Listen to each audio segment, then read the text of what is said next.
Hello guys! Welcome sa aking walang kwentang channel. So nandito na naman tayo para sa panibagong video.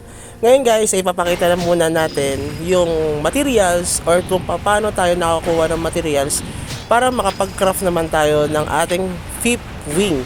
Diba? Kung mapansin nyo, tayo ay naka fourth wing na. Napakaganda ng ating fourth wing. Diba? Perfect stat na base stat doon sa ating fourth wing. Pero syempre, pangit yung option ng ating wing. Pero okay lang yan guys, huwag tayo mawalan ng pag-asa. Laging may pag-asa.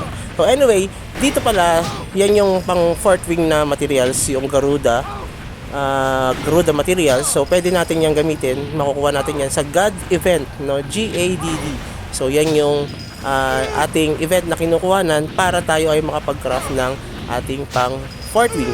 So since meron na tayong fourth wing, ang kukuhain na naman natin ngayon ay yung fifth wing. So hindi ko pa alam, hindi ko pa kasi siya natatry dito kung kaya ko ba dito yung monster dito sa dungeon na ito. So anyway, makikita niyo sa background natin na pinapatay natin yung monster dito sa pang fifth wing na dungeon. So medyo kaya naman natin siya, pero mapapansin niyo ang laki ng damage sa atin, 40k yung damage natin, 34, 40k, no? Medyo nababawasan tayo unlike doon sa pang fourth wing, kaya naman natin siyang tayuan. Although dito sa pang fifth wing, kaya naman natin siyang tayuan, pero medyo masakit yung damage niya. Dito sa wizard natin, medyo okay pa, no? Hindi ko lang alam sa ibang mga class, tulad nung Magic Gladiator dahil malambot sila. Tapos yung ibang mga class, yung Blade Knight, matigas yun, kayang-kaya niya sigurado, pero matagal niyang patayin ito. Feeling ko lang kasi medyo hindi siya mabilis umatak, pero malakas ang damage ng Blade Knight. Yun nga na medyo matatagalan siya. Dito kaya naman natin tayuan dahil natatangke naman natin siya, at saka yung damage natin medyo malakas naman kahit papano. So feeling ko matatapos naman natin ito ng mabilis, itong pang 15. Tapos kung mapapansin nyo, wala pa kahit sa cross server sa mga wizard na naka 15. Hindi ko lang alam kung pati sila nag-iipon na rin, pero for sure nag-iipon na rin yung mga yan para sa kanilang 15. Wala pa siguro nakakapag-craft ngayon. Although sa mga cross server sa amin, unti pa lang yung naka 15. Siguro mga 4 months or 3 months, sure yan, may marami ng mga naka 15 dito. So yan yung ating fourth wing na perfect stat. Kita nyo naman, yan ay na gawa na natin ng video. Kung hindi nyo pa siya napapanood, ilalagay na lang natin yung link doon sa comment section sa baba or sa description sa baba guys, para papanood nyo naman kahit papano, diba? Magkaroon kayo ng idea kasi secret yan. Kumbaga ano yan yan yung life hack na ginagawa natin. Yung perfect stat lang kasi randomly yung pagbibigay ng option dito. So medyo naghahabol pa rin tayo dito guys dahil nga mahina pa yung florites natin. So unang salang natin ay wala tayong nakuha na materials doon sa pang fifth wing. Okay? Anyway, dito pala sa God Trial, every weekend, Saturday and Sunday, dalawa yung entry na bigay sa atin. Okay? Dalawa yan. Pwede natin siyang pasukin ng 2 beses. Yung libre.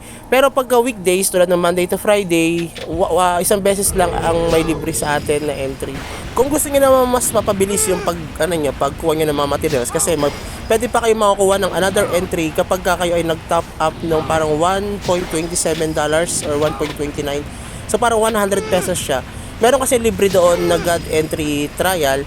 So another trial, pwede nyo siyang pasukin. Okay, may another chance kayo na makakuha ng panibagong materials para dito sa pag-craft ng ating mga wing. Kasi importante rin siya. Dati ginagawa ko yun dahil naghahabol nga tayo sa fourth wing. Kaya medyo magastos. Okay? Katabi ko kasi yung girlfriend ko ngayon, hindi natin pwede sabihin, i-disclose kung magkano yung nagagastos natin pagka tina-top up. No? So, yan, secret na lang muna guys.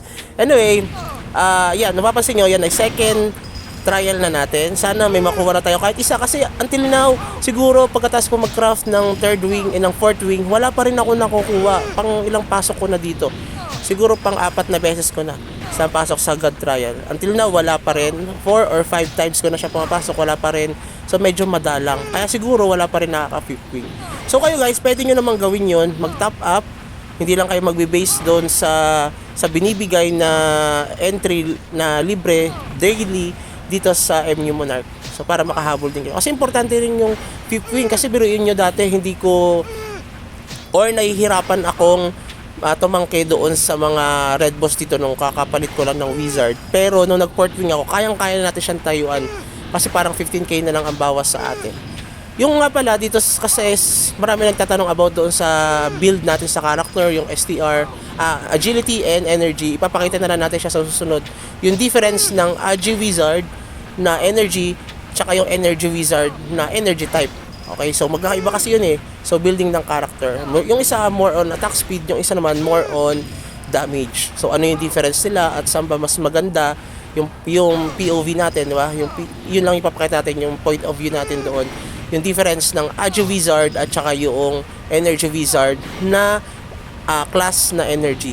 Okay? O yung wisdom na tinatawag nila. So ngayon, mapapatay na natin itong yung monster dito sa fifth wing natin. Medyo matagal lang din siya. Siguro parang umaabot siya ng 2 to 3 minutes din para siyang red boss. Pero kayang-kaya natin siyang tayuan. Yung mga ibang class, hindi ko lang sure kung kaya din nila, no? So, yung mga ibang mga class yan, baka pwede naman mag-comment kayo sa ating comment section sa baba. At kung umabot ka pala dito sa ating Walang Kwentang channel, dito sa dulo na to, please consider like and subscribe para kahit papano ay madagdagan naman ng ating mga viewers at the same time yung ating mga likers and subscribers. So, yun lang siguro. Until now, wala pa rin. 0 pa rin tayo and have a good day. Bye-bye!